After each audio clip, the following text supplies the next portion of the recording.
Bonjour à toutes et à tous.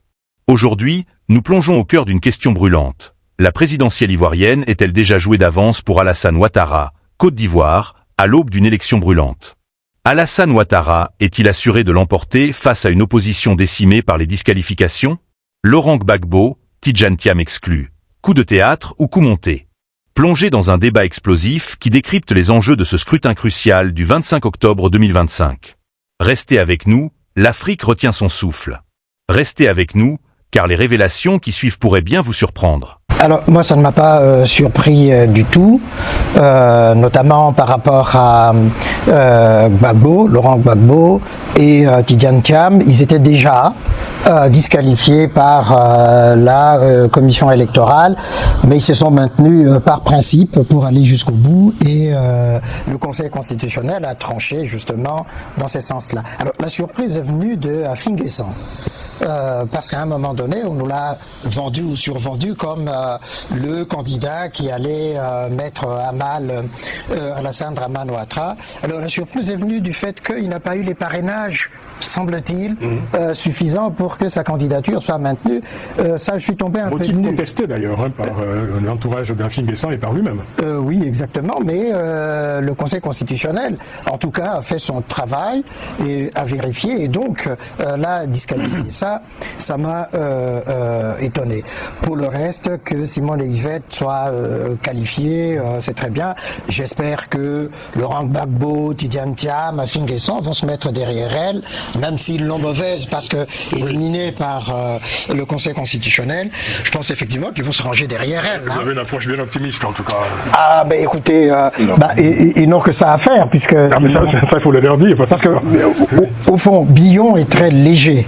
Hein, Billon est très léger comme candidat. Vous n'allez pas faire l'élection avant. Non, mais surtout qu'on est quand même dans une crise, je dirais, larvée, diffuse en tout cas en Côte d'Ivoire, puisque Laurent Gbagbo a reçu ce jeudi quelques leaders, notamment à Finguessan, avec quelques consultations pour se mettre d'accord sur la conduite à tenir face à cette décision du Conseil constitutionnel.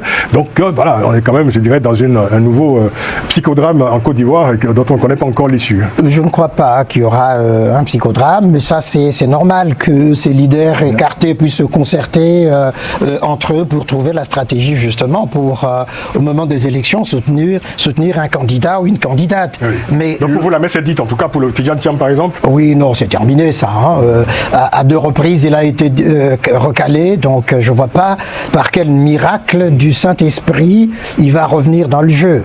Les Ivoiriens apprécieront votre commentaire.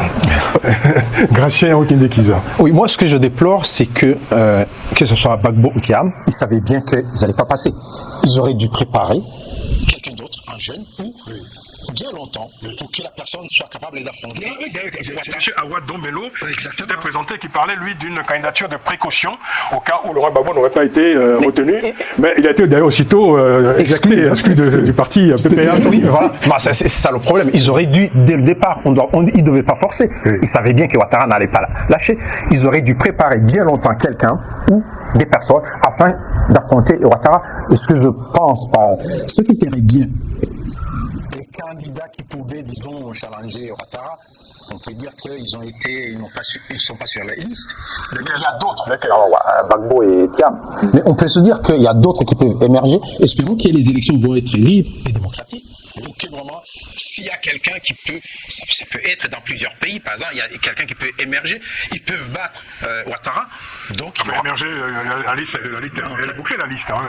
Non, la liste, oui, elle est bouclée. Je veux dire, émerger dans le cadre des urnes. Ah bon? Oui. C'est-à-dire pour battre par exemple Ouattara, si jamais il n'y a pas de tricherie, les élections se passent en bonne et mais ça veut dire quoi, émerger dans les urnes? Parce qu'il y a une liste de candidats. On va pas, un candidat ne va pas surgir des urnes comme ça. Non. Il y a parmi les candidats, il y a certains, par exemple, on peut se dire, ils n'ont pas de chance de. Ou éventuellement, on sait bien que les dernières lignes, lors de la campagne, il y a des gens qui peuvent, disons. Non, mais il n'y a pas de gens, il y a une liste qui est arrêtée. Oui, justement. Oui, au niveau de cette liste, justement, il y a des candidats, parmi ces candidats, qui peuvent devenir de redoutables challengers, c'est ça? Oui, mais encore faut-il que les élections se passent librement, qu'il n'y ait pas des tricheries comme ça se passe dans certains pays. Non, mais là, je ne crois pas. Je pense effectivement. Je ne crois pas que ça va être libre. Si, ça sera libre. On va finir le tour de table, si vous voulez bien, professeur. Maître Jean-Paul Benoît, quel regard vous portez-vous sur cette liste? Vous qui connaissez bien la Côte d'Ivoire, hein? Oui, je vais porter un regard. Vous avez eu quelques surprises quand même, vous, ces dernières semaines ou pas? Non, je suis comme mon vis-à-vis, mon cher professeur, je ne suis pas totalement surpris. Comment vous a pas vu depuis un bon moment quand même dans ce studio et sur ce plateau? Ça fait un mois et demi, je vous manque. Il y a une question à laquelle j'ai pensé pendant tout l'été, en pensant à vous. Est-ce que vous étiez surpris par l'annonce de candidature de Alassane Ouattara? Pas réellement, pour parler franchement. Vous attendez à ce qu'il veuille rempiler? Rempiler n'est pas le mot. Je crois que sa préoccupation majeure, ça a été les problèmes de sécurité dans la région. Et il estimait tout un des candidats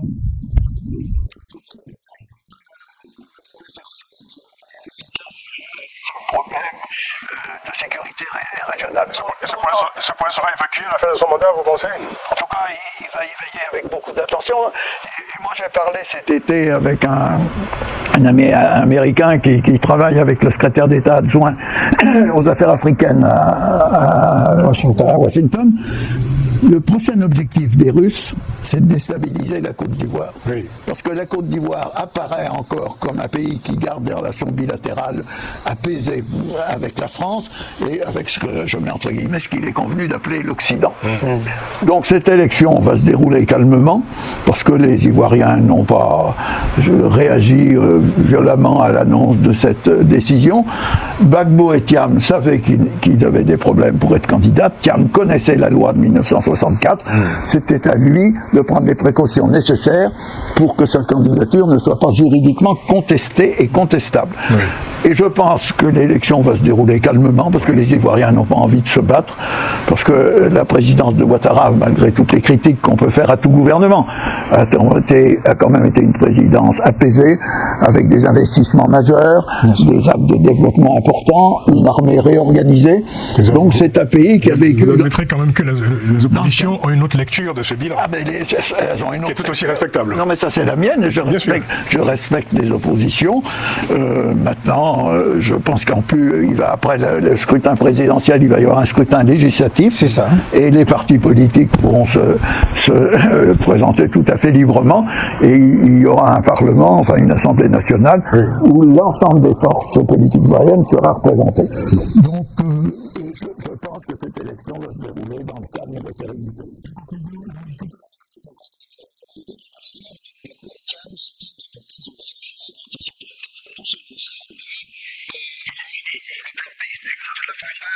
De l'avoir écarté du revers de main. Mais je pense oui, mais c'était un choix politique aussi de la part de l'écarter. Oui, tout à fait. Mais parce que, pourquoi? Parce qu'ils sont encore dans cette logique des pouvoirs en Afrique. Je suis fondateur, créateur d'un parti politique, je l'incarne. Oui. Si je n'y suis pas, personne d'autre. Le PPACI. Non, je veux dire pour le PPACI. D'accord. Pour le PPACI. Okay. Et même pour le... Ça va aussi pour Ouattara. Ouais. Non, pour le ah oui, parce que lui aussi se dit qu'il est irremplaçable. C'est ça le premier en Afrique. Donc voilà. Tout le monde se dit irremplaçable. Oui, mais ça va bien se passer. C'est un vrai sujet. Oui. Vous voulez dire un mot ce moment? Je trouve que c'est juste dommage qu'on en soit là encore en Afrique, dans certains pays, que ce soit la Cour qui décide des candidats que le peuple doit choisir, quoi. Ça me ramène à ce qui s'est passé au Sénégal. J'ai fait le parallélisme, mais surtout en 2019, moins en 2024, même si on a eu les mêmes soucis, quand Macky Sall éliminait Karim Wade et Khalifa Sall, c'était ses vrais challengers. Sonko était un outsider qui montait, mais c'était pas le vrai concurrent de Macky Sall. Quand il les a éliminés, quand il avait fait le parrainage, et qu'une bonne partie avait été éliminée via le parrainage, et finalement, même le nombre de candidats, c'était 5, comme en 2019 au Sénégal. Donc, il s'était inspiré, Macky Sall, de l'élection précédente de Ouattara. C'est ça, exactement.